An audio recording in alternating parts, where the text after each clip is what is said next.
कि एडुटैब के द्वारा जो ये सीटीटी का कोर्स आपको प्रेजेंट किया जा रहा है, आपको ये बहुत पसंद आ रहा है और आपके कंसेप्ट्स भी क्लियर हो रहे हैं। आज जो टॉपिक हम पढ़ने वाले हैं वो बहुत बहुत बहुत इंपॉर्टेंट टॉपिक है। इस टॉपिक का नाम है child centred and progressive education. और इस चैप्टर में से बहुत ही जेनरिक क्वेश्चन आते हैं, तो अगर आपके बेसिक्स क्लियर हैं तो आप वो क्वेश्चन आसानी से कर लेंगे। कुछ भी रट्टा लगाने की जरूरत नहीं है। जैसा कि मैंने आपको बोला कि ये चैप्टर बहुत इंपॉर्टेंट है। हर साल इस चैप्टर में से अराउंड 2 to 4 क्वेश्चंस आते ही आते हैं। और अगर हम पिछले सालों में जो टोटल 10 पेपर हुए हैं उनमें आज तक टोटल 30 क्वेश्चन इस टॉपिक में से आ चुके हैं। ये मैं आपको पेपर 1 की बात कर रहा हूं। अगर हम पेपर 2 में जाएं तो पिछले सालों में जो टोटल 10 पेपर हुए हैं सीटीईटी के आज तक, उसमें 33 क्वेश्चन इस टॉपिक में से आ चुके हैं। और ओवरऑल हर साल 2 से 4 या एक साल 5 क्वेश्चन भी इस टॉपिक में से आए थे।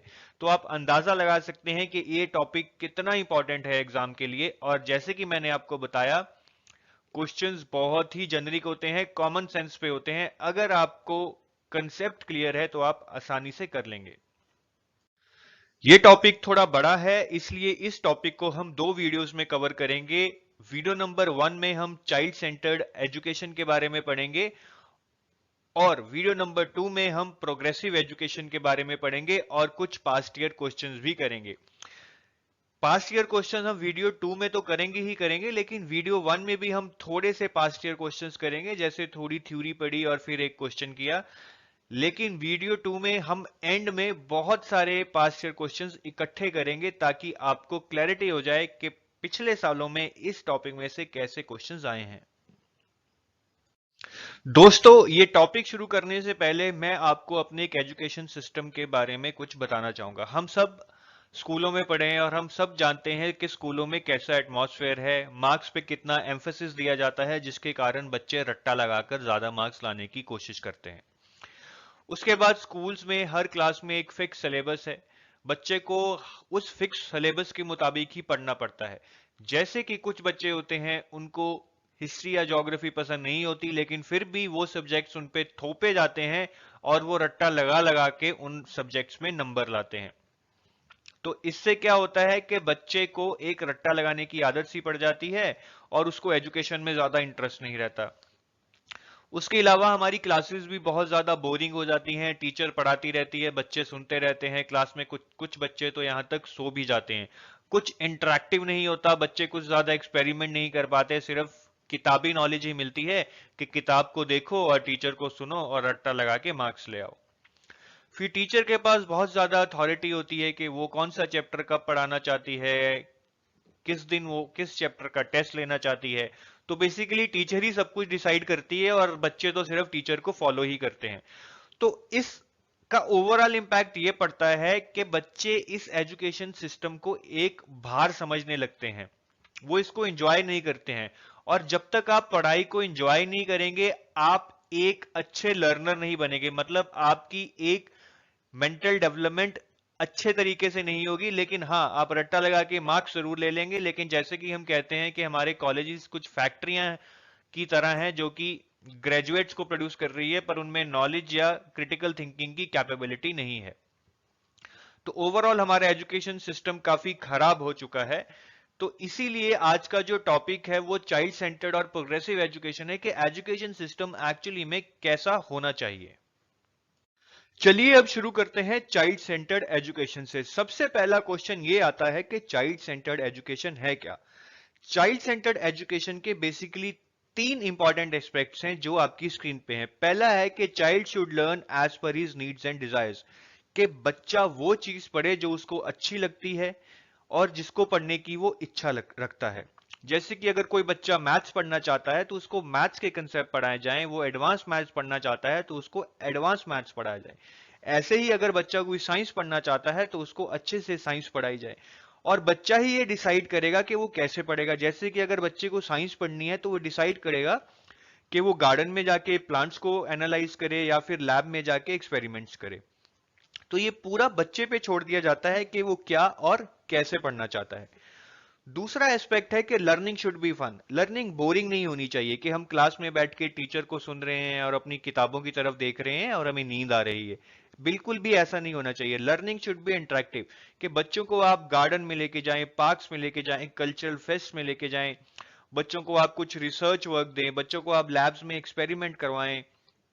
तो लर्निंग करते हुए बच्चे को मजा आना चाहिए, फन होना चाहिए, तभी वो किसी चीज को अच्छी तरह से सीख पाएगा। तीसरा एस्पेक्ट है teacher should be facilitator. Child centred education के मुताबिक टीचर को एक बैक रोल लेना चाहिए। मतलब टीचर फ्रंट पे रह के सब कुछ डिसाइड नहीं करेगा या करेगी कि बच्चे को क्या करना है। Teacher would just be a facilitator. Facilitator मतलब कि बच्चा डिसाइड करेगा कि उसको क्या करना है और टीचर उस बच्चे को वो चीज करने में हेल्प करेगी, गाइड करेगी। जैसे कि अगर बच्चा कहता है कि उसको बाहर जाके कल्चरल फेस्ट देखना है, वहां से लर्निंग करनी है, तो टीचर का रोल बनता है कि वो ये अरेंजमेंट करे कि बच्चे को कैसे उस कल्चरल फेस्ट में ले जाया जा सकता है। तो पिछली स्लाइड में हमने चाइल्ड सेंटर्ड एजुकेशन का एक ओवरव्यू लिया। अब हम डिटेल में डिस्कस करेंगे कि चाइल्ड सेंटर्ड एजुकेशन के क्या कैरेक्टरिस्टिक्स हैं। आप इन कैरेक्टरिस्टिक्स को बहुत अच्छे से सुनिए, क्योंकि एग्जाम में घुमा फिरा के क्वेश्चन इन्हीं कैरेक्टरिस्टिक पे पूछा जाता है। पहला कैरेक्टरिस्टिक है लर्निंग बाय डूइंग एक्सपीरियंस, कि बच्चे को खुद एक्सपेरिमेंट करके या चीजों को देख के लर्निंग करनी चाहिए, ना कि उसको क्लास में बैठ के किताबों से लर्निंग करनी चाहिए। इसको हम टीचिंग फॉर अंडरस्टैंडिंग भी कहते हैं। जैसे कि क्लास में जब बच्चा बैठ के कुछ पढ़ता है तो वो एक तरह से रट्टा लगा लेता है, जिसको हम टीचिंग फॉर गेटिंग मार्क्स भी कहते हैं। लेकिन जब बच्चा कुछ चीजों को अपने आप करके सीखता है तो हम उसे टीचिंग फॉर अंडरस्टैंडिंग करते हैं, क्योंकि जब हम कुछ खुद करते हैं तो हमारी एक अलग तरह की लर्निंग होती है। तो लर्निंग बाय डूइंग में बेसिकली हम कह सकते हैं कि बच्चा बहुत अच्छे अच्छे एक्सपेरिमेंट्स करके सीखता है। जैसे कि किताब में तो आपको थ्योरेटिकल पढ़ा दिया जाता है, लेकिन आप जब उस चीज को एक्सपेरिमेंट करते हैं तो आपके दिमाग में उसका एक अलग ही प्रभाव पड़ता है, आपको वो चीज अच्छे से समझ आ जाती है। ऐसे ही बच्चों को गार्डन में जाके या पार्क में जाके चीजों को सीखना चाहिए, जैसे कि डिफरेंट प्लांट्स के बारे में, डिफरेंट एनिमल्स के बारे में। तो ये सब करने को हम लर्निंग बाय डूइंग या लर्निंग बाय एक्सपीरियंस कहते हैं। अब एक और एग्जांपल जो लर्निंग बाय डूइंग या लर्निंग बाय एक्सपीरियंस का हम ले सकते हैं, कि जैसे छोटी क्लासेस में जो बच्चे होते हैं उनका अटेंशन स्पैन बहुत कम होता है। अगर आप उनको किताब पे या कॉपी पे कुछ समझाना चाहेंगे तो वो समझ नहीं पाएंगे, क्योंकि कुछ ही देर बाद उनका ध्यान कहीं और चला जाएगा। तो छोटी क्लासेस में खासकर ये कहा जाता है कि बच्चों को कुछ स्टोरीज के थ्रू सिखाया जाए, क्योंकि स्टोरीज बहुत इंटरेस्टिंग होती हैं, वो उनमें एब्जॉर्ब हो जाते हैं और पूरी तरह उस स्टोरी को सुनते हैं। और उस स्टोरी के अंदर जो भी मॉरल होता है, मतलब उस स्टोरी से जो भी सीख मिलती है, वो उन्हें अच्छी तरह समझ आ जाती है। अब आपको जो एक बहुत इंपॉर्टेंट चीज याद रखनी है कि एग्जाम में बहुत बार ये क्वेश्चन पूछा जाता है कि आप किसी बच्चे को कोई कंसेप्ट को किस तरह समझाएंगे। इसका आंसर हमेशा घुमा फिरा के यही होता है कि आप बच्चे को वो चीज खुद करने के लिए बोलेंगे, क्योंकि जब बच्चा वो चीज खुद करेगा तो वो लर्निंग बाय डूइंग या लर्निंग बाय एक्सपीरियंस कर रहा है, और ऐसा करने से उसको वो चीज अच्छे से समझ आ जाएगी। चलिए अब हम कुछ पास्ट ईयर क्वेश्चंस करते हैं जो कि लर्निंग बाय डूइंग या लर्निंग बाय एक्सपीरियंस पे आ चुके हैं। चलिए क्वेश्चन है, the most effective method to teach the concept of germination of seeds is, कि सीड्स की जर्मिनेशन के कंसेप्ट को समझाने के लिए इनमें से कौन सा मेथड सबसे इफेक्टिव होगा। पहली ऑप्शन है to make the students plant seeds and observe stages of germination, कि आप स्टूडेंट्स को खुद सीड्स प्लांट करने के लिए बोलेंगे और उन्हें different stages of germination observe करने के लिए भी बोलेंगे। तो मेरे हिसाब से तो ऑप्शन नंबर 1 बिल्कुल सही है, क्योंकि ये लर्निंग बाय डूइंग या लर्निंग बाय एक्सपीरियंस है, और चाइल्ड सेंटर्ड एजुकेशन यही कहती है कि बच्चे को लर्निंग बाय डूइंग या लर्निंग बाय एक्सपीरियंस ही करना चाहिए। फिर भी हम बाकी ऑप्शंस एक बार एक्सप्लोर कर लेते हैं ताकि हम श्योर हो जाएं कि आंसर 1 ही है। दूसरी ऑप्शन है to draw pictures on the black board and give descriptions. ये तो क्लासरूम टीचिंग हो गई, इसमें बच्चा खुद से कुछ नहीं करेगा, तो दूसरा ऑप्शन गलत है। To show pictures of seed growth, ये भी गलत है, ये भी क्लासरूम टीचिंग हो गई, बच्चा इसमें कुछ खुद से नहीं करेगा। टू गिव डिटेल्ड एक्सप्लेनेशंस, ये तो बड़ा ग्लोबल सा आंसर है। तो इसमें भी बच्चा खुद से कुछ नहीं करेगा, सिर्फ टीचर ही पढ़ाएगा। तो ऑप्शन 1 ही सबसे सही है और इसका आंसर होगा ऑप्शन नंबर 1। चलिए एक और क्वेश्चन कर लेते हैं। क्वेश्चन है, a PT teacher wants her students to improve fielding in the game of cricket, which one of the following strategy will best help his students achieve that goal. कि एक PT teacher चाहता है कि उसके students की fielding improve हो जाए, इसमें से कौन सी स्ट्रेटेजी है जो बच्चों को फील्डिंग इंप्रूव करने में सबसे ज्यादा हेल्प करेगी। पहली ऑप्शन है, tell students how important it is for them to learn to field. कि आप स्टूडेंट्स को फील्डिंग की इंपॉर्टेंस बताएंगे ताकि वो इस पे ध्यान दें और इसको अच्छे से सीखें। ठीक है, ये ऑप्शन भी सही हो सकता है। हम बाकी ऑप्शंस देखते हैं। Explain the logic behind good fielding and rate of success. कि आप स्टूडेंट्स को बताएंगे कि गुड फील्डिंग करने से सक्सेस कैसे मिलता है, कि जो टीम अच्छी फील्डिंग करती है ज्यादातर वही जीतती है। तो ये भी आंसर सही हो सकता है, लेकिन हम बाकी ऑप्शंस एक बार देख लेते हैं। ऑप्शन 3 है, demonstrate fielding while students observe. कि स्टूडेंट्स खड़े होकर देखेंगे और आप डेमोन्स्ट्रेट करेंगे कि फील्डिंग कैसे करनी चाहिए। लेकिन इसमें बच्चा कुछ खुद से नहीं करेगा, सिर्फ देख के सीखने की कोशिश करेगा। Option number 4, give students a lot of practice in fielding. कि आप स्टूडेंट्स को बहुत ज्यादा प्रैक्टिस कराएंगे फील्डिंग की। तो जो सबसे बेस्ट ऑप्शन लग रहा है वो है ऑप्शन नंबर 4, क्योंकि इसमें स्टूडेंट्स लर्निंग बाय डूइंग यानी कि लर्निंग बाय एक्सपीरियंस करेंगे, वो खुद करके सीखेंगे कि फील्डिंग कैसे करते हैं। तो इसका आंसर होगा ऑप्शन नंबर 4। जो अगला कैरेक्टरिस्टिक है चाइल्ड एजुकेशन का, वो है recognising individual differences. Recognising individual differences का मतलब है कि हर बच्चा अपने आप में यूनिक है और स्पेशल है। हर बच्चे के डिफरेंट इंटरेस्ट होते हैं, हर बच्चे की डिफरेंट एबिलिटीज होती हैं, डिफरेंट एप्टीट्यूड होते हैं, और हर बच्चे का इंटेलिजेंस लेवल भी अलग अलग होता है। तो रिकॉग्नाइजिंग इंडिविजुअल डिफरेंसेस का मतलब है कि बच्चों के बीच में इंडिविजुअल डिफरेंसेस होते हैं और टीचर को चाहिए कि उन इंडिविजुअल डिफरेंसेस को रिकॉग्नाइज करे, मतलब कि उन इंडिविजुअल डिफरेंसेस को समझे। जब टीचर उन इंडिविजुअल डिफरेंसेस को समझेगा या समझेगी तो वो बच्चों को उनकी नीड या उनकी इच्छा के अनुसार पढ़ा पाएगी। रिकॉग्नाइजिंग इंडिविजुअल डिफरेंसेस से ही रिलेटेड एक कंसेप्ट है इंडिविजुअल अटेंशन का। इंडिविजुअल अटेंशन के मुताबिक क्योंकि हर बच्चा अलग है, इसलिए टीचर को चाहिए कि वो हर बच्चे को इंडिविजुअल अटेंशन दे, मतलब 1-to-1 अटेंशन दे। जब टीचर हर बच्चे को 1-to-1 अटेंशन देगा तब वो उस बच्चे को उसकी नीड्स और इच्छा के अनुसार पढ़ा पाएगा। जैसे कि हमने अक्सर देखा है कि टीचर ब्लैक बोर्ड पे एक चैप्टर को पढ़ाना शुरू कर देती है। अब उस क्लास में कुछ बच्चे इंटेलिजेंट होते हैं और कुछ उतने इंटेलिजेंट नहीं होते हैं। तो अब जो टीचर की टीचिंग मेथोडोलॉजी है वो हर स्टूडेंट के लिए सेम है, लेकिन ऐसा करने से कुछ बच्चे तो उस चीज को समझ पाएंगे लेकिन कुछ बच्चे उस चीज को नहीं समझ पाएंगे। तो इंडिविजुअल अटेंशन का मतलब है कि हर बच्चे को एक ही तरीके से पढ़ाने की बजाय हर बच्चे के लिए अलग अलग तरीका अपनाया जाए, जिस तरीके से उस बच्चे को वो चीज समझ आ जाए।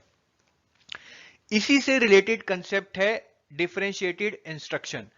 डिफरेंशिएटेड इंस्ट्रक्शन का मतलब है कि हर बच्चे को डिफरेंट टाइप्स की इंस्ट्रक्शन दी जाए, डिफरेंट एजुकेशन दी जाए। डिफरेंशिएटेड इंस्ट्रक्शन के बेसिकली 3 इंपॉर्टेंट एस्पेक्ट्स हैं। पहला एस्पेक्ट है डिफरेंट कंटेंट, कि हर बच्चे को जो कंटेंट पढ़ाया जाए वो डिफरेंट हो, वो बच्चे की नीड्स या इच्छा के अनुसार हो। अगर कोई बच्चा सोलर सिस्टम के बारे में जानना चाहता है तो उसको सोलर सिस्टम के बारे में पढ़ाया जाए। अगर कोई बच्चा प्लांट्स और एनिमल्स के बारे में जानना चाहता है तो उसको प्लांट्स और एनिमल्स के बारे में पढ़ाया जाए। किसी भी कंटेंट को बच्चे पे थोपना नहीं चाहिए कि आपको ये पढ़ना ही पढ़ना पड़ेगा। दूसरा जो करेक्टरिस्टिक है डिफरेंशिएटेड इंस्ट्रक्शन का, वो है डिफरेंट टीचिंग मेजर्स, कि हर बच्चे को पढ़ाने का तरीका भी अलग होना चाहिए। जैसे कि अगर किसी बच्चे को सोलर सिस्टम के बारे में पढ़ना है तो वो बच्चा चाहेगा कि मुझे लैब में जाके सोलर सिस्टम के बारे में पढ़ाया जाए या मुझे सोलर सिस्टम पे कुछ ऑडियो या वीडियो कैसेट्स दिखाई जाए। लेकिन एक दूसरा बच्चा जो सोलर सिस्टम के बारे में जानना चाहता है वो शायद लैब में जाके या वीडियो कैसेट्स देख के सोलर सिस्टम को पढ़ना ना पसंद करे।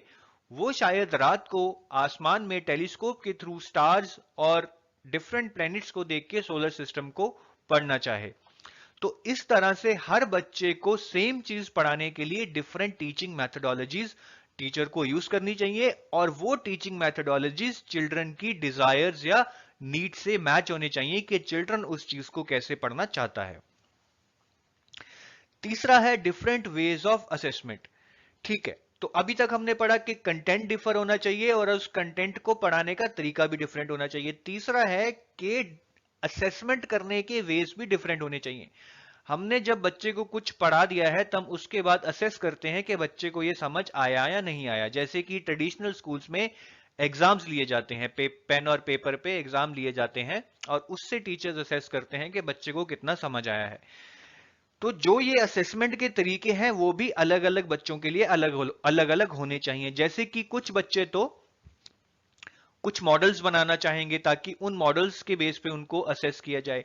कुछ बच्चे ग्रुप रिसर्च करना चाहेंगे कि वो रिसर्च करके ये प्रूव करें कि उनको कितना समझ आया है। इसलिए ये टीचर के लिए जानना बहुत जरूरी है कि असेसमेंट का तरीका सिर्फ ये नहीं है कि आप पेन और पेपर टेस्ट ले लो।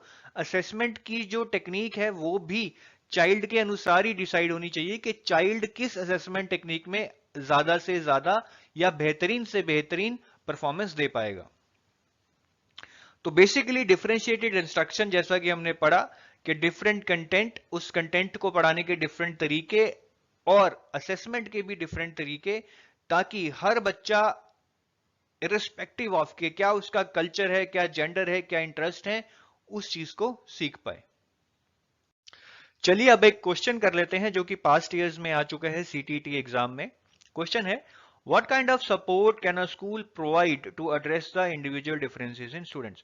कि स्कूल स्टूडेंट्स के बीच में जो इंडिविजुअल डिफरेंसेस होते हैं उनको एड्रेस करने के लिए क्या सपोर्ट प्रोवाइड कर सकते हैं। पहली ऑप्शन है, follow a child centred curriculum and provide multiple learning opportunities to students. कि स्कूल चाइल्ड सेंटर्ड करिकुलम को फॉलो करे और हर चिल्ड्रन को या हर चाइल्ड को मल्टीपल लर्निंग अपॉर्चुनिटीज प्रोवाइड करे। यह ऑप्शन सही है क्योंकि हमने अभी पढ़ा है कि चाइल्ड सेंटर्ड एजुकेशन में इंडिविजुअल डिफरेंसेस को रिकॉग्नाइज किया जाता है और हर बच्चे को डिफरेंशिएटेड इंस्ट्रक्शन दी जाती है। तो मेरे हिसाब से पहला ऑप्शन बिल्कुल सही है, लेकिन हम ऑप्शन नंबर 2, 3 और 4 एक बार पढ़ लेते हैं ताकि हमें श्योर हो जाए कि ऑप्शन नंबर 1 ही आंसर है। ऑप्शन 2 है, apply every possible measure to remove the individual differences in students. कि हमें वो हर तरीका अपना लेना चाहिए जिससे स्टूडेंट्स के बीच के इंडिविजुअल डिफरेंसेस खत्म हो जाएं। ये तो गलत है। स्कूल को इंडिविजुअल डिफरेंसेस को खत्म नहीं करना है, बल्कि इंडिविजुअल डिफरेंसेस को समझना है और उसके मुताबिक हर बच्चे को डिफरेंशिएटेड इंस्ट्रक्शन देनी है। तो दूसरी ऑप्शन गलत है।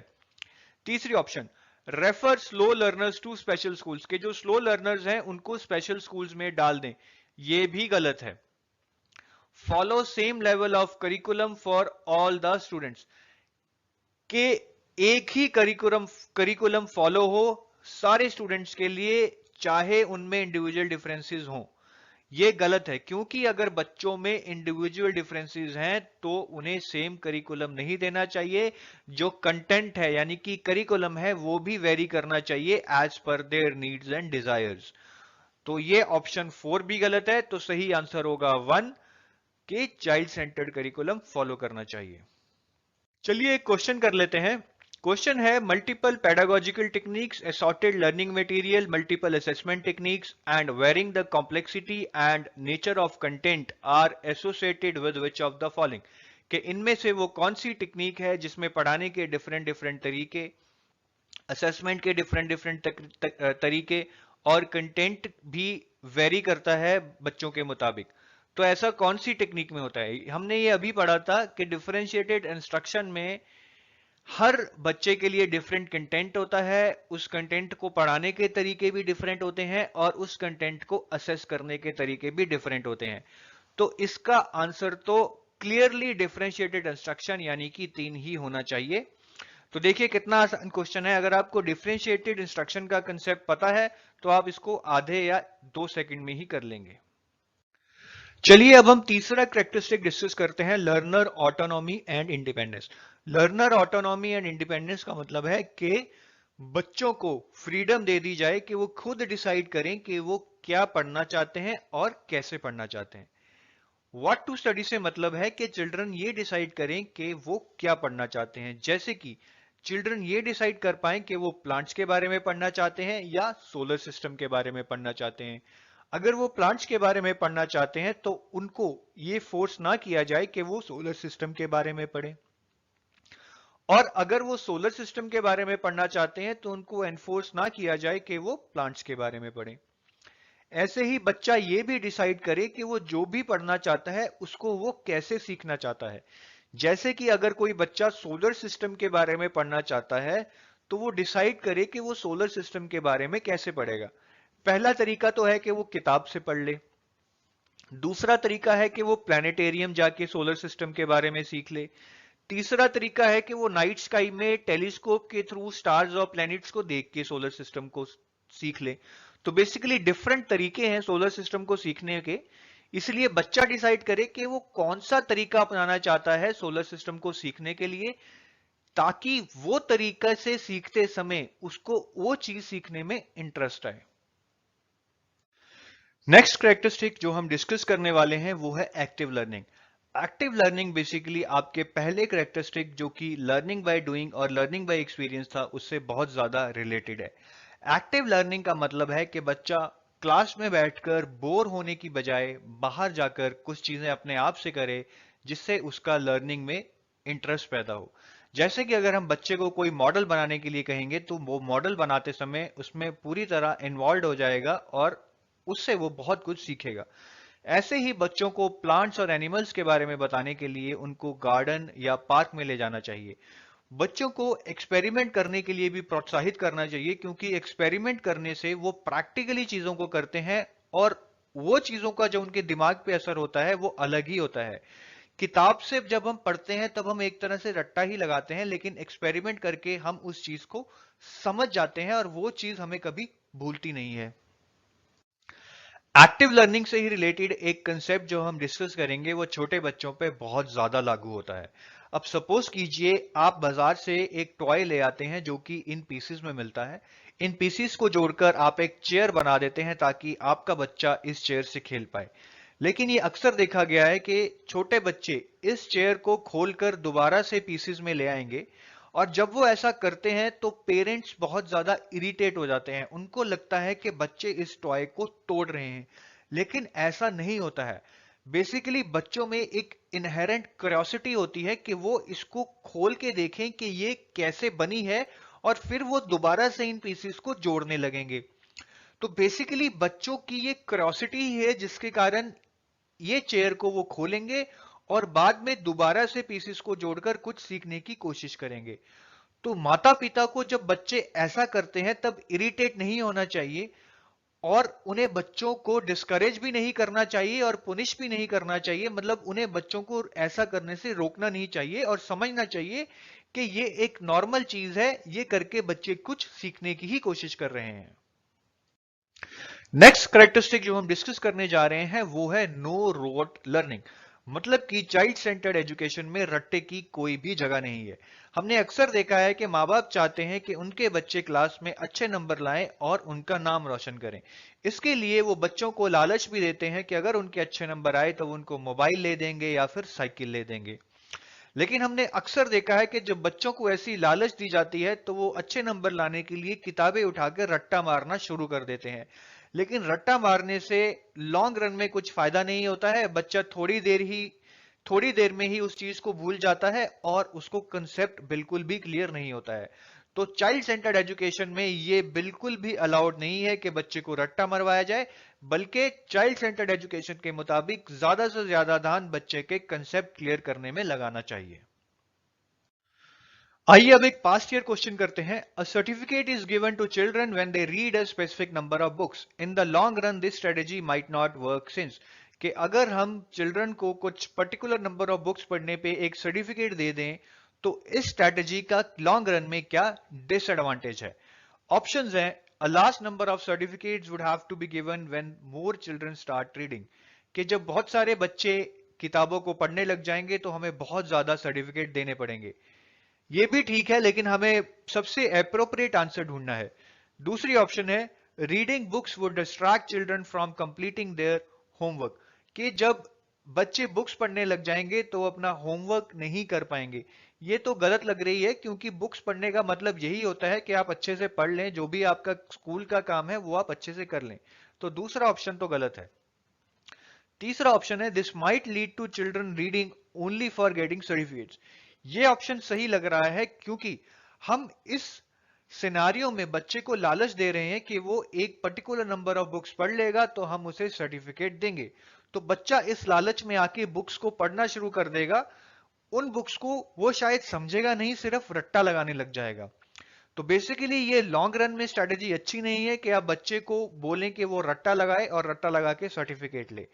तो तीसरा ऑप्शन सही लग रहा है, एक बार चौथा ऑप्शन भी ट्राई कर लेते हैं। The library would need to buy a lot of books, कि लाइब्रेरी को इस केस में बहुत ज्यादा किताबें खरीदनी पड़ेंगी। ये सही है, लेकिन लाइब्रेरी कभी भी हिचकिचाती नहीं है किताबें खरीदने से। अगर बच्चे पढ़ना चाहें तो लाइब्रेरी और बुक्स ले आती है। तो मेरे हिसाब से तो ऑप्शन नंबर 3 ही सबसे अप्रोप्रिएट आंसर है, कि अगर आप बच्चे को बुक्स पढ़ने पे सर्टिफिकेट देंगे तो वो सिर्फ सर्टिफिकेट लेने के लिए ही बुक्स पढ़ेगा, कंसेप्ट्स पे ध्यान नहीं देगा। अगला कैरेक्टरिस्टिक है कि चिल्ड्रन को क्लास में क्वेश्चन पूछने के लिए एनकरेज करना चाहिए। हमने बहुत बार देखा है कि बहुत सारे बच्चे क्लास में चुपचाप बैठे रहते हैं, चुपचाप जो टीचर बोलता है उसको सुनते रहते हैं और बहुत ज्यादा बोरिंग फील करते हैं, यहां तक कि उनको नींद भी आने लगती है।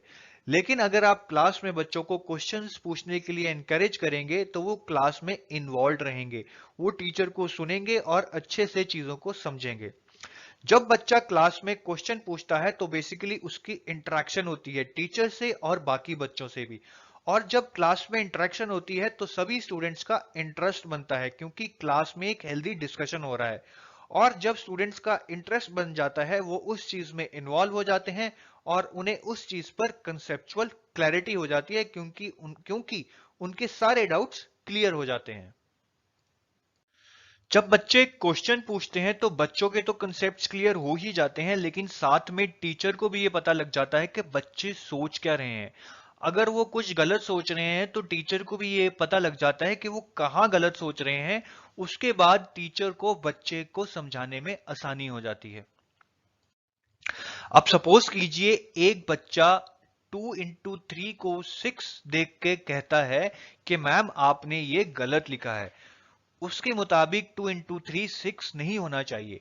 इस पे टीचर पूछती है कि चलिए आप बताइए कि 2 into 3 अगर 6 नहीं होगा तो क्या होगा। इस पे बच्चा बोलता है कि 2 into 3 5 होना चाहिए।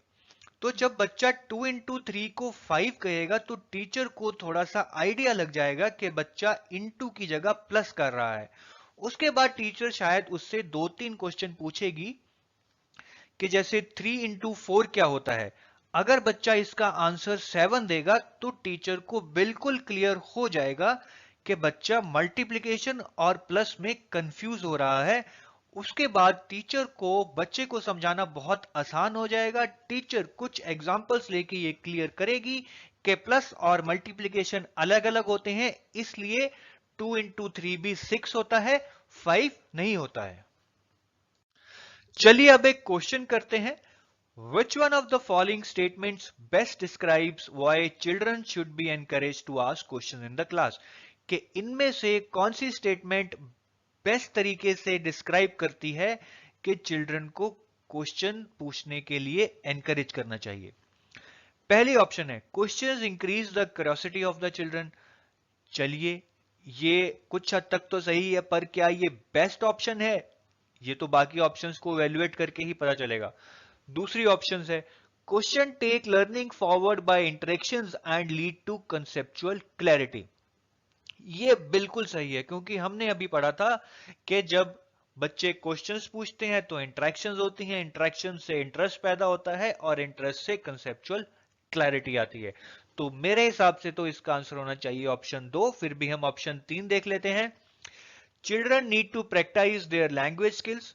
ये तो गलत है। आप बच्चों को क्वेश्चन पूछने के लिए इसलिए तो एनकरेज नहीं करेंगे कि उनकी लैंग्वेज इंप्रूव हो जाए। कुछ स्टेज पे जाके बच्चों की लैंग्वेज तो एक अच्छी खासी बनी जाती है, वो क्वेश्चन पूछने से इंप्रूव नहीं होती है। ऑप्शन 4 है children can be made to realize that they lack intelligence by making them think of all the things that they don't know. ये तो गलत है। अगर हम चिल्ड्रन को ये रियलाइज करवाएंगे कि वो इंटेलिजेंट नहीं है क्योंकि उन्हें कुछ नहीं आता है, इससे तो वो डिमोटिवेट होंगे। तो ऑप्शन 4 तो बिल्कुल गलत है। तो सही ऑप्शन या फिर आंसर होगा ऑप्शन नंबर 2 कि क्वेश्चन पूछने से इंट्रैक्शन बढ़ती है और इंट्रैक्शन से कंसेप्चुअल क्लैरिटी आती है। नेक्स्ट क्वेश्चन है, how would you help children in your class to make changes in their concept? कि आप चिल्ड्रंस को क्लास में कैसे हेल्प करेंगे ताकि वो अपने कंसेप्ट को चेंज यानी कि करेक्ट कर पाए। पहली ऑप्शन है by giving them factual information, आप उन्हें कुछ फैक्चुअल इंफॉर्मेशन देंगे यानी कि कुछ ब्लैक बोर्ड पे समझाएंगे। ठीक है, लेकिन क्या ये बेस्ट तरीका है? चलिए बाकी ऑप्शंस देखते हैं। दूसरी ऑप्शन है by giving children an opportunity to express their own understanding of concepts. जी हाँ, ये सही है, क्योंकि हमने अभी पढ़ा है कि जब चिल्ड्रन अपने कंसेप्ट्स की अंडरस्टैंडिंग आपको बताते हैं तो टीचर को चिल्ड्रन के दिमाग में क्या चल रहा है ये पता लग जाता है। जैसे कि जब बच्चा बताता है कि 2 इंटू 3 5 होना चाहिए, तो टीचर को आइडिया लग जाता है कि बच्चा इंटू और प्लस में कंफ्यूज कर रहा है। तो इसका आंसर होना चाहिए ऑप्शन नंबर 2 कि आप जब चिल्ड्रन को अपने कंसेप्ट्स को समझाने की अपॉर्चुनिटी देंगे तो आपको पता लग जाएगा कि बच्चा कहां गलती कर रहा है और आप उनको अच्छे तरीके से अपने कंसेप्ट को करेक्ट करने में हेल्प कर पाएंगे।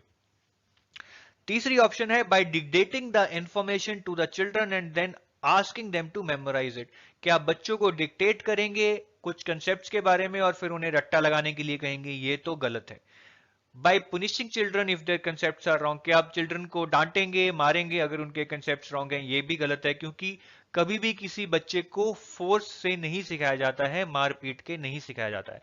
तो इसका आंसर तो है ऑप्शन नंबर 2। नेक्स्ट कैरेक्टरिस्टिक है collaboration in learning. Collaboration in learning का मतलब है कि बच्चे एक दूसरे से सीखें।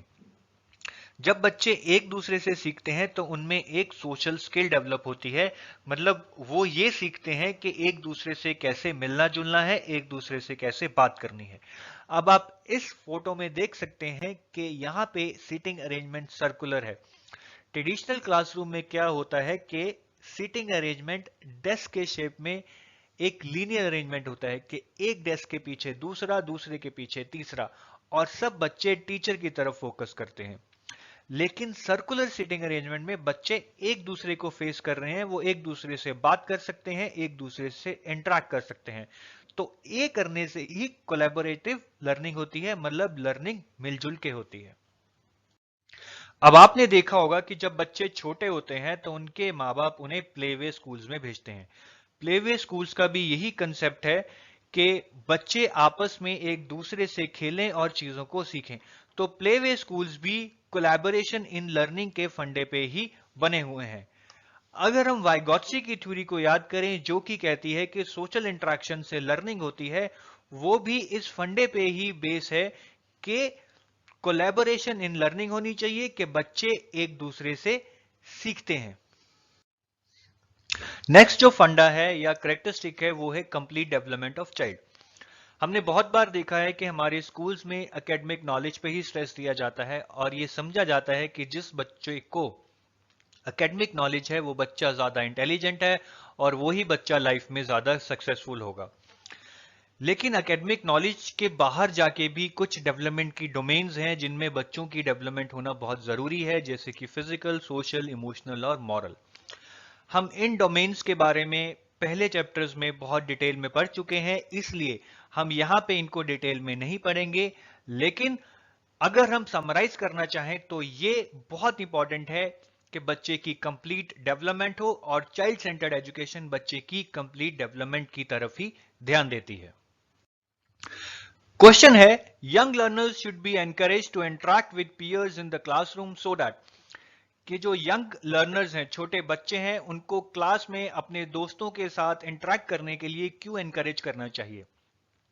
पहले ऑप्शन है they can learn answers two questions from each other, कि वो एक दूसरे से क्वेश्चंस के आंसर को जान जाएंगे। ये तो गलत है, ऐसा हमने कहीं भी नहीं पढ़ा है कि हमें एक दूसरे से इंटरेक्ट करना चाहिए क्योंकि हम क्वेश्चंस के आंसर को जान जाएंगे। दूसरा है the syllabus can be covered quickly, क्योंकि इससे सिलेबस जल्दी कवर हो जाएगा। ये भी गलत है, हमने कहीं नहीं पढ़ा है कि इंटरेक्शन से सिलेबस जल्दी कवर हो जाता है। हाँ, कंसेप्चुअल क्लैरिटी जरूर आ जाती है। तीसरा है they learn social skills in the course of study. ये बिल्कुल सही है। हमने अभी पढ़ा था कि कोलैबोरेटिव लर्निंग, जिसमें हम एक दूसरे से इंटरेक्शन करके सीखते हैं, वो लर्निंग में बच्चों की सोशल स्किल भी डेवलप होती है। तो ऑप्शन 3 बिल्कुल सही आंसर है। ऑप्शन 4 भी चेक कर लेते हैं। The teacher can control the classroom better, कि ये करने से कि जब बच्चे एक दूसरे से इंटरेक्ट करते हैं तो teacher can control the classroom better. ये कुछ हद तक शायद सही हो सकता है कि जब बच्चे इंटरेक्ट करेंगे एक दूसरे से तो इन्वॉल्व रहेंगे और टीचर को थोड़ी आसानी रहेगी, लेकिन बेस्ट ऑप्शन तो ऑप्शन नंबर 3 ही है कि इंटरेक्शन से सोशल स्किल्स बढ़ती हैं और इसीलिए हमें बच्चों को इंटरेक्ट करने के लिए एनकरेज करना चाहिए। तो करेक्ट आंसर है ऑप्शन नंबर 3। नेक्स्ट करेक्टरिस्टिक है नो मार्क्स बेस्ड असेसमेंट, के चाइल्ड सेंटर्ड एजुकेशन में मार्क्स बेस्ड असेसमेंट नहीं होती है। मतलब कि बच्चों को पेन एंड पेपर टेस्ट के लिए नहीं बिठाया जाता है। हम अक्सर देखते हैं कि ट्रेडिशनल स्कूल्स में बच्चों को टर्म के एंड में पेंसिल और पेपर टेस्ट देने के लिए कहा जाता है, जो कि एक टाइम्ड टेस्ट होते हैं और उस टेस्ट के बेसिस पे बच्चों को मार्क्स दिए जाते हैं और असेस किया जाता है कि कौन कितना जानता है। लेकिन चाइल्ड सेंटर्ड एजुकेशन में ये बिल्कुल भी नहीं होता। मार्क्स बेस्ड असेसमेंट को स्ट्रिक्टली नो नो कहा गया है। तो बेसिकली फिर असेसमेंट होती कैसे है? चाइल्ड सेंटर्ड एजुकेशन में असेसमेंट के डिफरेंट तरीके हैं, जैसे कि बच्चों को कुछ चीजों के वर्किंग मॉडल्स बनाने के लिए कहा जा सकता है और जिसका मॉडल ज्यादा अच्छा होगा हम जान पाएंगे कि उसको ज्यादा नॉलेज है। ऐसे ही बच्चों को ग्रुप रिसर्च के लिए भी कहा जाता है, क्योंकि जब वो ग्रुप में रिसर्च करेंगे तो वो बहुत एनालिटिकल माइंड लगेगा और कोलैबोरेटिव लर्निंग भी होगी। तो ये समझना जरूरी है कि असेसमेंट सिर्फ मार्क्स बेस्ड ही नहीं बल्कि दूसरे तरीकों से भी हो सकती है और चाइल्ड सेंटर्ड एजुकेशन में इन्हीं दूसरे तरीकों पर एम्फेसिस दिया गया है। नेक्स्ट करेक्टरिस्टिक है self paced learning. Self paced learning का मतलब है कि बच्चे अपनी स्पीड से सीखते हैं और उन पे कोई भी टाइम का प्रेशर नहीं होता। हमने देखा है कि ट्रेडिशनल स्कूल्स में बच्चों पे बहुत ज्यादा प्रेशर डाला जाता है कि आपको इन 2 महीनों में ये करना है, उसके बाद आपका एग्जाम है और फिर एग्जाम के बाद अगले 2 महीनों में आपको ये करना है और फिर फाइनल एग्जाम है जिसमें सारा सिलेबस पूछा जाएगा। तो ये करने से बच्चे प्रेशर में आ जाते हैं और वो लर्निंग को बाहर समझने लगते हैं और उसको एंजॉय नहीं करते। लेकिन चाइल्ड सेंटर्ड एजुकेशन में ऐसा बिल्कुल भी नहीं है। चाइल्ड सेंटर्ड एजुकेशन स्ट्रेस देती है कि बच्चे अपनी स्पीड के अनुसार पढ़ सकें और उन पे कोई भी टाइम का प्रेशर ना डाला जाए। नेक्स्ट करेक्टरिस्टिक है learning related to real life, के हम बच्चे को जो भी चीज सिखा रहे हैं या बच्चा जो भी चीज सीख रहा है वो अगर रियल लाइफ से रिलेटेड होगी तो बच्चा उससे ज्यादा रिलेट कर पाएगा, उस चीज को जल्दी समझेगा। जैसे कि अगर बच्चे को प्लांट्स की इंपॉर्टेंस के बारे में बताना है तो इसका सही तरीका होगा कि सबसे पहले बच्चों को उन सब्जियों के बारे में बताना चाहे जो प्लांट से मिलती हैं, फिर बताया जाए कि कैसे इन सब्जियों को कुक किया जाता है और ये वही सब्जियां हैं जो हम अपने नाश्ते में या लंच में या डिनर में खाते हैं। जब बच्चों को ये कंसेप्ट इस तरह से समझाया जाएगा तो वो इसको अपनी रियल लाइफ से रिलेट कर पाएंगे, क्योंकि वो हर रोज जो सब्जियां खाते हैं उनको समझ आएगा कि वो सब्जियां उन्हें प्लांट से ही मिलती हैं। इसलिए चाइल्ड सेंटर्ड एजुकेशन ये बहुत स्ट्रेस देकर कहता है कि learning should always be related to real life. चलिए अब एक नेक्स्ट क्वेश्चन कर लेते हैं। इस क्वेश्चन में बेसिकली फिलिंग द ब्लैंक्स है और नीचे आपको ऑप्शंस दिए हुए हैं और आपको यह देखना है कि कौन सा option in filling the blanks में फिट बैठता है। क्वेश्चन है children dash faster when they are involved in the activities that seem to be that. पहला ऑप्शन है children forget faster when they are involved in the activities that seem to be useful in classroom. हमने ऐसा कुछ पढ़ा नहीं है तो अभी आप इस ऑप्शन को रिजेक्ट ही कर देते हैं। दूसरा ऑप्शन है children recall faster when they are involved in the activities that seem to be linked with their class work only, कि चिल्ड्रन सिर्फ उन्हीं चीजों को अच्छे से रिकॉल करते हैं या याद रखते हैं जो उनके क्लास वर्क से रिलेटेड है। शायद ये आंसर सही हो, क्योंकि हमने पढ़ा है कि जो चीजें चिल्ड्रन के क्लास वर्क या मार्क्स से रिलेटेड होती हैं वो उनको अच्छे से रट्टा मार लेते हैं। तो ये ऑप्शन कुछ हद तक सही हो सकती है, पर क्या ये बेस्ट ऑप्शन है?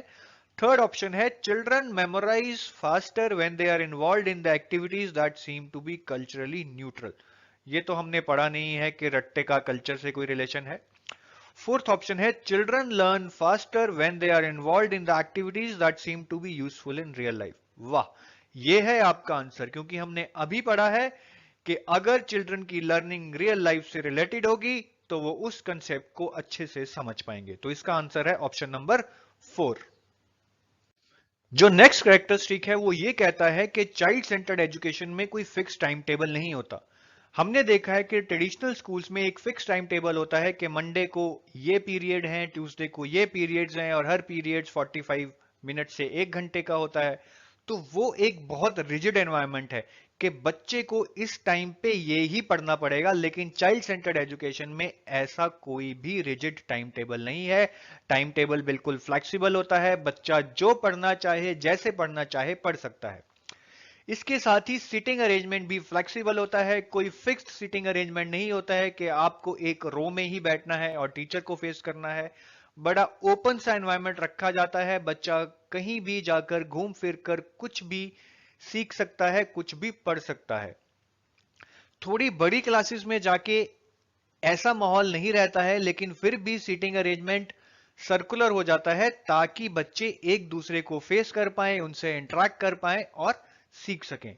तो ये प्लीज याद रखिएगा कि चाइल्ड सेंटर्ड एजुकेशन में टाइम टेबल और सीटिंग अरेंजमेंट हमेशा फ्लेक्सिबल रहता है। नेक्स्ट कैरेक्टरिस्टिक है जो चाइल्ड सेंटर्ड एजुकेशन का, वो है नो पनिशमेंट। हमने अक्सर देखा है ये टीचर्स या माँ बाप बच्चे को मारने के लिए उत्सुक रहते हैं। जैसे ही बच्चे की परफॉर्मेंस डाउन हुई या उसने कोई शरारत की तो टीचर और माँ बाप उनके थप्पड़ लगा देते हैं।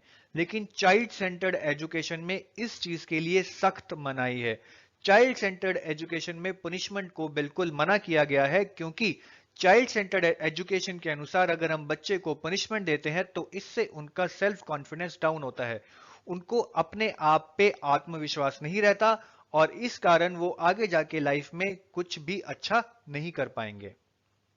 चलिए क्वेश्चन करते हैं पनिशमेंट पे। गिविंग पनिशमेंट वर्बल और non verbal to the children results in, कि जब हम बच्चों को पनिशमेंट देते हैं तो उसका बच्चों पे क्या असर होता है। प्रोटेक्टिंग द चाइल्ड्स इमेज, कि ऐसा करके हम बच्चों को बुरे काम करने से रोक लेते हैं और हम चाइल्ड की एक बुरी इमेज बनने से रोक लेते हैं। गलत है, क्योंकि ये तो बहुत क्लियर है कि बच्चे को पनिशमेंट देनी नहीं चाहिए। इंप्रूविंग देयर स्कोर्स, बिल्कुल भी नहीं। अगर हम बच्चे को मारेंगे उसका सेल्फ कॉन्फिडेंस डाउन होगा और स्कोर्स और भी गिरेंगे, वो कभी भी बढ़ नहीं सकते। डैमेजिंग देयर सेल्फ कंसेप्ट, ये सही है, क्योंकि हमने अभी पढ़ा है कि पनिशमेंट देने से बच्चे का सेल्फ कॉन्फिडेंस गिरता है और उसका अपने आप पे विश्वास कम होता है। इसीलिए option 3 damaging their self concept सही है। एक बार ऑप्शन 4 चेक कर लेते हैं, मोटिवेटिंग देम टू वर्क, ये भी गलत है, क्योंकि आप अगर बच्चे को मारेंगे वो मोटिवेट नहीं, वो डीमोटिवेट होगा। तो इसलिए इसका करेक्ट आंसर है ऑप्शन नंबर 3, यानी कि बच्चे को पनिशमेंट देने से उनका सेल्फ कंसेप्ट यानी कि सेल्फ कॉन्फिडेंस डाउन होता है, यानी कि डैमेज होता है। अब हम दो और करेक्टरिस्टिक डिस्कस करेंगे चाइल्ड सेंटर्ड एजुकेशन के, इन्हें हम बहुत ही ब्रीफ में डिस्कस करेंगे। पहला करेक्टरिस्टिक है इंटरेस्टिंग लर्निंग, कि बच्चे की जो लर्निंग है वो इंटरेस्टिंग होनी चाहिए। जैसा कि हमने पढ़ा था कि जब बच्चे लर्निंग बाय डूइंग या लर्निंग बाय एक्सपीरियंस से लर्निंग करते हैं तो उनका उस चीज में इंटरेस्ट पैदा हो जाता है।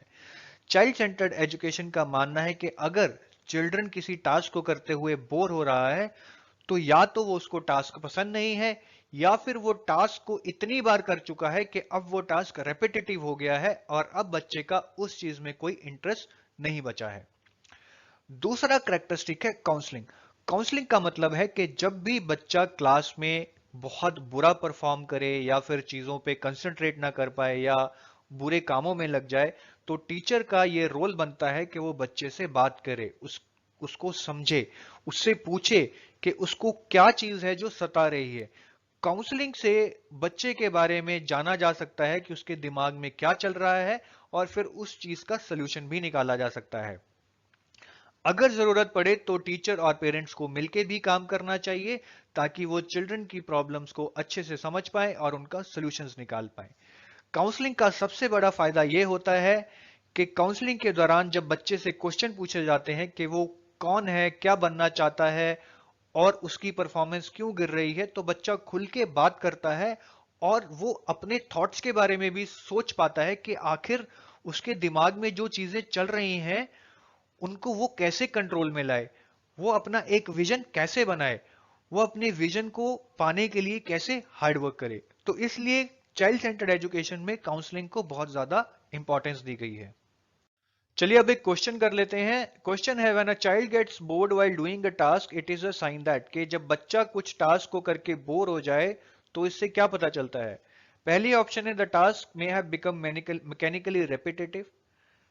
जी हाँ, हमने पढ़ा था कि अगर बच्चा कोई टास्क करके बोर फील कर रहा है तो उसके दो ही रीजंस हैं, या तो उसको उस चीज में इंटरेस्ट नहीं है, दूसरा है कि उसको इंटरेस्ट तो है लेकिन वो चीज को वो बार बार कर चुका है और उसको वो रेपिटेटिव लग रही है। तो पहला ऑप्शन कुछ हद तक सही हो सकता है, लेकिन हम बाकी ऑप्शंस एक बार इवेल्युएट कर लेते हैं। दूसरा ऑप्शन है, the child is not intelligent. ये तो गलत है, क्योंकि अगर बच्चा बोर फील कर रहा है तो इसका मतलब वो टास्क से बोर हो रहा है, इसका मतलब ये नहीं है कि वो इंटेलिजेंट नहीं है। तीसरा ऑप्शन है, child is not capable of learning. ये भी गलत है, क्योंकि वो टास्क से बोर हो रहा है, अगर उसका टास्क बदल जाए तो उसका इंटरेस्ट पैदा हो जाएगा और वो उस चीज को अच्छे से करने लगेगा।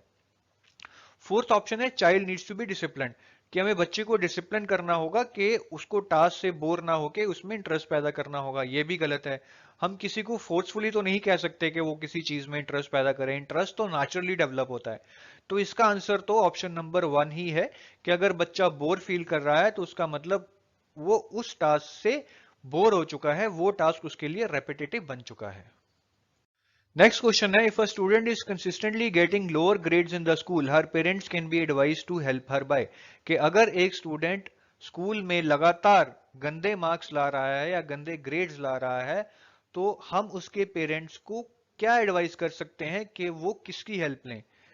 पहला है, working in close association with teachers. ये बिल्कुल सही है, हमने अभी पढ़ा था कि जब बच्चे की परफॉर्मेंस गिरती है तो टीचर को काउंसलिंग करनी चाहिए बच्चे की, और पेरेंट्स और टीचर्स को मिलकर इस प्रॉब्लम को सॉल्व करना चाहिए। तो ये बिल्कुल सही है कि जब बच्चे की परफॉर्मेंस गिर जाए तो पेरेंट्स को चाहिए कि वो टीचर के साथ मिलकर उस प्रॉब्लम को सॉल्व करें। तो पहला ऑप्शन सही है। दूसरा, तीसरा, चौथा ऑप्शन भी एक बार देख लेते हैं। दूसरा ऑप्शन है, with holding mobile phones movies comics extra time for play, कि हम बच्चे के मोबाइल फोन्स मूवीज और कॉमिक्स सब कुछ बंद कर दें और उसको बोलें कि पढ़ाई पे कंसंट्रेट कर। ये तो गलत है, इससे बच्चे की परफॉर्मेंस नहीं बढ़ेगी, वो और इरिटेट हो जाएगा। तीसरा ऑप्शन है, narrating her the hardships of life for those who do not possess proper education, कि हम बच्चों को ऐसी कहानियां बताएं कि जो लोग लाइफ में एजुकेशन नहीं कर पाए थे वो बहुत ज्यादा हार्डशिप्स फेस कर रहे हैं, मतलब वो बहुत ज्यादा प्रॉब्लम्स फेस कर रहे हैं। ये भी एक तरीका है मोटिवेशन का, लेकिन अगर देखा जाए तो पहली ऑप्शन तीसरे से ज्यादा सही है। जबकि मैं बोलूंगा कि पहली और तीसरी दोनों करेक्ट हैं, लेकिन पहली ऑप्शन ज्यादा सही है। चौथी option, forcing her to work harder at home, कि वो बच्चे को बोलेंगे कि वो घर आके ज्यादा काम करे। ये भी गलत है, क्योंकि किसी को आप फोर्स करके उसको बोल के कि आप ज्यादा काम करो, इससे बच्चे की कभी भी आउटपुट नहीं बढ़ेगी, वो इरिटेट होगा और उसकी परफॉर्मेंस और डाउन जाएगी। तो आंसर तो ऑप्शन नंबर 1 ही है, कि अगर बच्चे की परफॉर्मेंस डाउन जा रही है तो पेरेंट्स को चाहिए कि वो टीचर के साथ मिलकर बच्चे की हेल्प करें। नेक्स्ट क्वेश्चन है, a teacher is trying to counsel a child who is not performing well after an accident, which one of the following is most appropriate about counselling in schools, कि एक teacher एक बच्चे को counsel कर रही है क्योंकि उसकी परफॉर्मेंस एक्सीडेंट के बाद कम हो गई है। अब क्वेश्चन ये है कि विच one of the following statements is most appropriate about counselling, के इनमें से कौन सी स्टेटमेंट काउंसलिंग के बारे में सबसे सही है। पहली स्टेटमेंट है, it is about the palliative measures for making people comfortable, के काउंसलिंग सिर्फ लोगों को सहानुभूति देने के लिए है ताकि वो कंफर्टेबल फील करें। ये बिल्कुल गलत है। हमने पढ़ा था कि काउंसलिंग सहानुभूति के लिए नहीं है, बल्कि वो बच्चों की प्रॉब्लम समझने की कोशिश करती है, उसके सोल्यूशन ढूंढती है, और बच्चों को भी जब क्वेश्चन पूछे जाते हैं कि उनके वाकई में प्रॉब्लम क्या है तो वो अपने थॉट्स को एक्सप्लोर करते हैं, जिनसे उनमें कॉन्फिडेंस आता है। Option number 2, it builds self confidence of people by letting them explore their own thoughts. ये बिल्कुल सही है, क्योंकि हमने अभी पढ़ा था कि काउंसलिंग में जब बच्चों से पूछा जाता है कि वो कौन है, क्या बनना चाहते हैं और वाकई में उनकी प्रॉब्लम क्या है, तो वो अपने दिमाग में चल रही बातों के बारे में सोचते हैं और वो खुद एनालाइज करते हैं कि वो कहाँ है और कहाँ जाना चाहते हैं। ये सब कुछ करके उनको क्लैरिटी होती है कि अब उनको लाइफ में करना क्या है और इससे सेल्फ कॉन्फिडेंस आता है। तो मेरे हिसाब से तो ऑप्शन नंबर 2 ही इसका आंसर है। ऑप्शन नंबर 3 और 4 एक बार चेक कर लेते हैं। ऑप्शन नंबर 3 है, it is about giving the best possible advice to students about their future career options. ये भी कुछ हद तक सही है कि काउंसलिंग से हम स्टूडेंट्स को उनके करियर अपॉर्चुनिटीज के बारे में बता सकते हैं, लेकिन उससे भी बेस्ट ऑप्शन है ऑप्शन नंबर 2, क्योंकि काउंसलिंग का मेन पर्पस यही होता है कि बच्चों में थॉट क्लैरिटी आए और सेल्फ कॉन्फिडेंस आए। Option number 2, it can be done only by professional experts, कुछ हद तक सही है, लेकिन हमने देखा है कि टीचर्स और पेरेंट्स भी अच्छी काउंसलिंग कर सकते हैं, तो ऑप्शन नंबर 4 भी एलिमिनेट हो जाता है। तो मेरे हिसाब से तो ऑप्शन नंबर 2 ही इसका बेस्ट आंसर होगा। तो आंसर है ऑप्शन नंबर 2 के काउंसलिंग से बच्चे में थॉट क्लैरिटी आती है और उसमें सेल्फ कॉन्फिडेंस आता है। चलिए नेक्स्ट क्वेश्चन करते हैं। A teacher never gives answer to questions herself, she encourages her students to suggest answers, have group discussions and adopt collaborative learning. This approach is based on the principle of, कि teacher अपने students के questions का कभी भी answer नहीं देती है, बल्कि स्टूडेंट्स को एनकरेज करती है कि वो आपस में इन क्वेश्चंस के आंसर सजेस्ट करें, ग्रुप डिस्कशंस करें और कोलैबोरेटिव लर्निंग करें। ये अप्रोच किस प्रिंसिपल पे बेस्ड है? वेल, हमने पढ़ा था कि ये approach principle of collaboration learning पे बेस्ड है, या फिर हम इसको एक्टिव पार्टिसिपेशन भी कह सकते हैं, क्योंकि जब चिल्ड्रन आपस में डिस्कस करेंगे वो एक्टिवली इन्वॉल्व होंगे और उनका इंटरेस्ट बनेगा, जिससे उनको कंसेप्चुअल क्लैरिटी आएगी। तो बेसिकली इसका आंसर है ऑप्शन नंबर 4, यानी कि एक्टिव पार्टिसिपेशन। अब आपको ये बहुत ध्यान रखना है कि चाइल्ड सेंटर्ड एजुकेशन, जिसके बारे में हम पिछले आधे घंटे से पढ़ रहे हैं, उसको दो अलग अलग नामों से भी जाना जाता है। पहला नाम है लर्नर सेंटर्ड एजुकेशन और दूसरा नाम है स्टूडेंट सेंटर्ड एजुकेशन। तो एग्जाम में अगर कहीं भी चाइल्ड सेंटर्ड की जगह लर्नर सेंटर्ड और स्टूडेंट सेंटर यूज हो, तो उसका मतलब चाइल्ड सेंटर्ड एजुकेशन ही है।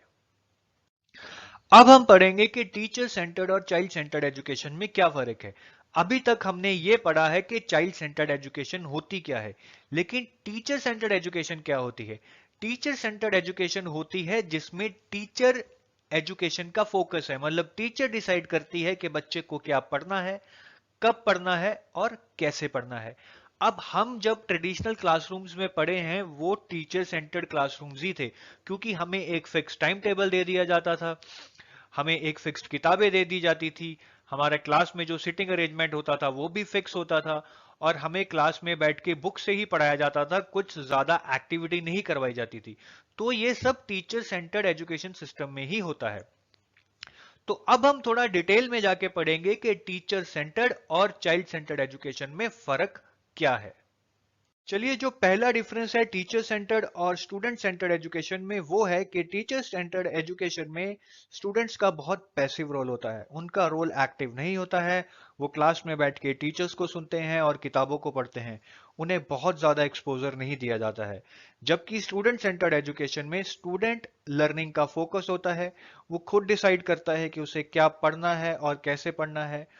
वो लर्निंग बाय डूइंग या लर्निंग बाय एक्सपीरियंस से सीखता है, जैसे कि वो कुछ एक्सपेरिमेंट्स करता है या कुछ वर्किंग मॉडल्स बनाता है। जो नेक्स्ट डिफरेंस है वो ये है कि टीचर सेंटर्ड एजुकेशन में टीचर पूरी क्लास को पढ़ाती है, वो एक ही तरीके से सारी क्लास को पढ़ाती है, वो अलग अलग बच्चों के लिए अलग अलग तरीके को नहीं अपनाती है। तो चाहे कोई बच्चा इंटेलिजेंट है चाहे नालायक है, लेकिन टीचर सब बच्चों को पढ़ाने के लिए एक ही तरीका अपनाएगी, मतलब इसमें इंडिविजुअल अटेंशन नहीं दी जाती है। जबकि स्टूडेंट सेंटर्ड एजुकेशन में बच्चों को इंडिविजुअल अटेंशन दी जाती है और हर बच्चे को उसकी नीड के अनुसार ही पढ़ाया जाता है, जिसे हम डिफरेंशिएटेड इंस्ट्रक्शन भी कहते हैं। नेक्स्ट डिफरेंस है कि टीचर सेंटर्ड एजुकेशन में टीचर इंस्ट्रक्टर का रोल प्ले करती है। टीचर स्टूडेंट्स को इंस्ट्रक्ट करती है कि उनको क्या पढ़ना है, कब पढ़ना है और कहां से पढ़ना है, कब उनके एग्जाम होंगे, एग्जाम में कौन कौन से टॉपिक्स आएंगे। तो बेसिकली सब कुछ टीचर ही डिसाइड करती है। लेकिन स्टूडेंट सेंटर्ड एजुकेशन में टीचर एक फैसिलिटेटर होती है, ये स्टूडेंट डिसाइड करता है कि उसको क्या पढ़ना है और कैसे पढ़ना है, और टीचर बस स्टूडेंट को कुछ चीजें फैसिलिटेट करवाती है, मतलब वो स्टूडेंट को उन चीजों को अरेंज करवाती है जो उसको लर्निंग में हेल्प करेंगी। टीचर सेंटर्ड एजुकेशन में मार्क्स बेस्ड असेसमेंट पे बहुत ज्यादा जोर दिया जाता है। हर टर्म के बाद बच्चों के एग्जाम होते हैं। उन एग्जाम के बेसिस पे ये डिसाइड किया जाता है कि कौन फेल हुआ है, कौन पास हुआ है, और उन्हीं एग्जाम के बेसिस पे डिसाइड किया जाता है कि कौन सबसे इंटेलिजेंट है और कौन लाइफ में सबसे ज्यादा अचीव करेगा। लेकिन ये बिल्कुल गलत है। इसीलिए स्टूडेंट सेंटर्ड एजुकेशन में बच्चे की असेसमेंट एक डिटेल्ड रिपोर्ट्स में की जाती हैं। मतलब बच्चे ने आज तक जो भी क्लास में किया है उसके बारे में एक डिटेल्ड रिपोर्ट लिखी जाती है, और उस रिपोर्ट को पढ़कर पेरेंट्स ये जान पाते हैं कि बच्चा किस चीज में ज्यादा आगे है और उसका इंटरेस्ट और एप्टीट्यूड किस तरफ है, और आगे जाके उसको क्या बनना चाहिए। अब जो हम डिफरेंस करने जा रहे हैं वो बहुत इंपॉर्टेंट है। टीचर सेंटर्ड एजुकेशन में अगर बच्चा फेल होता है तो यह माना जाता है कि बच्चा स्टूपिड है, लेजी है या डम्ब है। फेल होने पे उस फेलियर को बच्चे का फेलियर माना जाता है। लेकिन स्टूडेंट सेंटर्ड एजुकेशन में ऐसा नहीं है। जैसा कि हमने डिस्कस किया है कि स्टूडेंट सेंटर्ड एजुकेशन में यह माना जाता है कि बच्चा खुद डिसाइड करता है कि वो क्या पढ़ेगा, कब पढ़ेगा और कैसे पढ़ेगा। तो एजुकेशन सिस्टम का इसमें यह रोल होता है कि वो बच्चा जो भी चीज चाहे वो उसको प्रोवाइड करे। अगर बच्चा सोलर सिस्टम के बारे में सीखना चाहता है तो स्कूल उसे नाइट स्काई पे फोकस करने को सिखाए, या फिर प्लानिटेरियम लेके जाए, या फिर ऑडियो या वीडियो कैसेट्स दिखाए जिसमें सोलर सिस्टम के बारे में बताया गया हो। तो स्टूडेंट सेंटर्ड एजुकेशन में ये स्कूल की रिस्पॉन्सिबिलिटी है कि जो भी बच्चा सीखना चाहता हो उसको सीखने के लिए सारी चीजें प्रोवाइड की जाएं। तो स्टूडेंट सेंटर्ड एजुकेशन में अगर बच्चा फेल होता है, मतलब बच्चा अच्छे से नहीं सीख पाता है, तो उसको हम सिस्टम का फेलियर मानते हैं, ना कि चाइल्ड का। ये बहुत इंपॉर्टेंट पॉइंट है, इसे हमें याद रखना है कि स्टूडेंट सेंटर्ड एजुकेशन में फेलियर ऑफ चाइल्ड नामक कोई भी कंसेप्ट नहीं है। अगर बच्चा अच्छा परफॉर्म नहीं करता तो उसे सिस्टम का फेलियर माना जाता है। चलिए नेक्स्ट क्वेश्चन करते हैं। क्वेश्चन है when a child fails it means कि जब बच्चा फेल होता है उसका क्या मतलब होता है? कि child has not memorize the answers properly. ये तो गलत है कि अगर बच्चा फेल हो रहा है तो उसका मतलब ये तो नहीं है कि बच्चे ने अच्छे से रट्टा नहीं लगाया है। Child should have taken private tuition, ये भी गलत है, क्योंकि प्राइवेट ट्यूशन तो बिल्कुल लेनी ही नहीं चाहिए। बच्चे को स्कूल में और घर पे ही इतनी अंडरस्टैंडिंग बन जानी चाहिए कि वो एग्जाम में या असेसमेंट में अच्छा परफॉर्म कर पाए। द सिस्टम हैज फेल्ड, ये है इसका आंसर, क्योंकि हमने अभी पढ़ा है कि चाइल्ड सेंटर्ड एजुकेशन में जब बच्चा अच्छा परफॉर्म नहीं करता तो इसका मतलब है कि सिस्टम फेल हुआ है, बच्चा नहीं। लेकिन इस क्वेश्चन में एक कैच है। जिसने भी ये क्वेश्चन बनाया ये प्रॉपर क्वेश्चन नहीं बनाया है। एक्चुअली ये क्वेश्चन होना चाहिए था कि in a child centred education when a child fails it means. लेकिन ये क्वेश्चन में कहीं भी मेंशन नहीं है कि ये क्वेश्चन चाइल्ड सेंटर्ड एजुकेशन के परस्पेक्टिव से है या टीचर सेंटर्ड एजुकेशन के परस्पेक्टिव से है। लेकिन हमें एक बात ध्यान रखनी है कि अगर एग्जाम में हमें कभी भी कंफ्यूजन हो कि क्वेश्चन किस कंटेक्स्ट में या किस पर्सपेक्टिव से पूछा गया है, तो टीचर सेंटर और चाइल्ड सेंटर्ड एजुकेशन में से हमें हमेशा चाइल्ड सेंटर्ड एजुकेशन को प्रेफरेंस देनी है। तो अगर हम इस क्वेश्चन पे वापस लौटें तो इसका आंसर होगा ऑप्शन नंबर 3। चलिए नेक्स्ट क्वेश्चन करते हैं। The emphasis from teaching to learning can be shifted by. तो अगर थोड़ा क्वेश्चन को घुमा लिया जाए तो इसका मतलब है कि हम टीचिंग सेंटर्ड यानी कि टीचर सेंटर्ड एजुकेशन से लर्नर सेंटर्ड एजुकेशन पे कैसे शिफ्ट कर सकते हैं। पहली ऑप्शन है adopting the child centred pedagogy. बिल्कुल सही ऑप्शन है, क्योंकि हमने पढ़ा है कि चाइल्ड सेंटर्ड पेडागोजी में स्टूडेंट यानी कि लर्नर पे फोकस होता है। तो इसका आंसर होगा ऑप्शन नंबर 1। ये तो इतना सीधा क्वेश्चन है कि मैं बाकी ऑप्शंस को ट्राई भी नहीं करूंगा। तो इसका आंसर है ऑप्शन नंबर 1। चलिए दोस्तों, धन्यवाद। इस वीडियो में हमने चाइल्ड सेंटर्ड एजुकेशन को अच्छे से पढ़ा और चाइल्ड सेंटर्ड एजुकेशन पे बहुत सारे क्वेश्चंस जो कि पास्ट ईयर्स में आए हैं वो भी हमने किए। तो आपने देखा होगा कि बहुत सारे क्वेश्चंस बहुत इजी होते हैं, बस आपके कंसेप्ट क्लियर होने चाहिए। अब आप नेक्स्ट वीडियो नहीं देखना भूलिएगा जिसमें हमने प्रोग्रेसिव एजुकेशन को डिस्कस किया है, और उस वीडियो के एंड में हमने और भी बहुत सारे क्वेश्चंस जो पास्ट ईयर्स में आए हैं उनको भी डिस्कस किया है। Bye, thank you.